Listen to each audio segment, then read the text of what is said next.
Read the New Testament in 1 year with Todd Jerome Jenkins, Mark 9.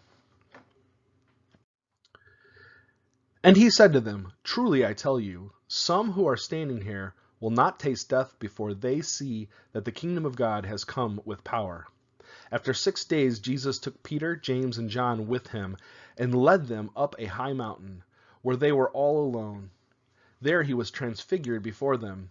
His clothes became dazzling white, whiter than anyone in the world could bleach them.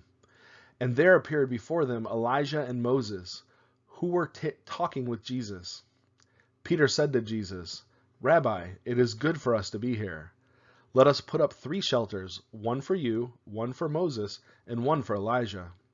He did not know what to say. They were so frightened. Then a cloud appeared and covered them, and a voice came from the cloud, "This is my son, whom I love. Listen to him." Suddenly, when they looked around, they no longer saw anyone with them except Jesus. As they were coming down the mountain, Jesus gave them orders not to tell anyone what they had seen until the Son of Man had risen from the dead. They kept the matter to themselves, discussing what rising from the dead meant. And they asked him, "Why do the teachers of the law say that Elijah must come first?" Jesus replied, "To be sure, Elijah does come first and restores all things. Why then is it written that the Son of Man must suffer much and be rejected? But I tell you, Elijah has come, and they have done to him everything they wished, just as it is written about him." When they came to the other disciples, they saw a large crowd around them and the teachers of the law arguing with them. As soon as some of the people saw Jesus, they were overwhelmed with wonder and ran to greet him. "What are you arguing with them about?" he asked. A man in the crowd answered, "Teacher, I brought my son, who is possessed by a spirit that has robbed him of his speech. Whenever it seizes him, it throws him to the ground. He foams at the mouth, gnashes his teeth, and becomes rigid. I asked your disciples to drive out the spirit, but they cannot." "You unbelieving generation," Jesus replied, "how long shall I stay with you? How long shall I put up with you? Bring the boy to me." So they brought him. When the spirit saw Jesus, it immediately threw the boy into convulsions. He fell to the ground and rolled around, foaming at the mouth. Jesus asked the boy's father, "How long has he been like this?" "From childhood," he answered. "It has thrown him into fire or water to kill him. But if you can do anything, take pity on us and help us." "If you can," said Jesus, "everything is possible for one who believes." Immediately, the boy's father exclaimed, "I do believe. Help me overcome my unbelief." When Jesus saw that a crowd was running to the scene, he rebuked the impure spirit. "You deaf and mute spirit," he said, "I command you, come out of him and never enter him again."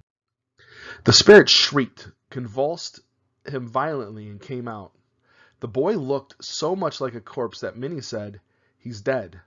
But Jesus took him by the hand and lifted him to his feet, and he stood up. After Jesus had gone indoors, his disciples asked him privately, "Why couldn't we drive it out?" He replied, "This kind can come out only by prayer." They left that place and passed through Galilee. Jesus did not want anyone to know where they were, because he was teaching his disciples. He said to them, "The Son of Man is going to be delivered into the hands of men. They will kill him, and after 3 days he will rise."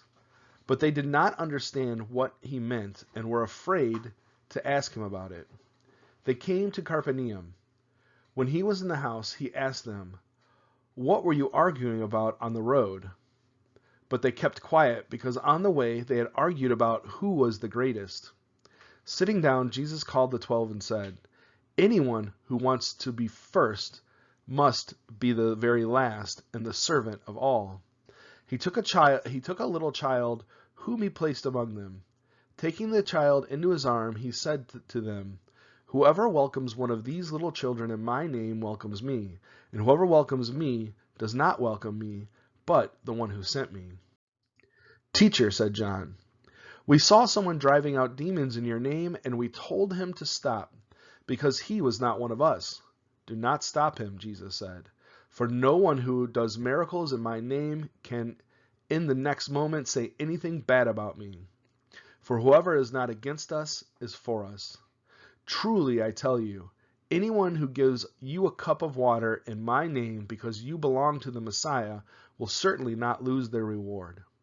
If anyone causes one of these little ones, those who believe in me, to stumble, it would be better for them if a large millstone were hung around their neck and they were thrown into the sea. If your hands cause you to stumble, cut it off. It is better for you to enter life maimed than with 2 hands to go into hell, where the fire never goes out. And if your foot causes you to stumble, cut it off. It is better for you to enter life crippled than to have 2 feet and be thrown into hell.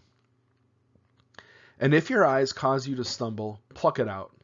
It is better for you to enter the kingdom of God with 1 eye than to have 2 eyes and be thrown into hell, where the worms that eat them do not die, and the fire is not quenched. Everyone will be salted with fire. Salt is good, but if it loses its saltiness, how can you make it salty again? Have salt among yourselves, and be at peace with each other.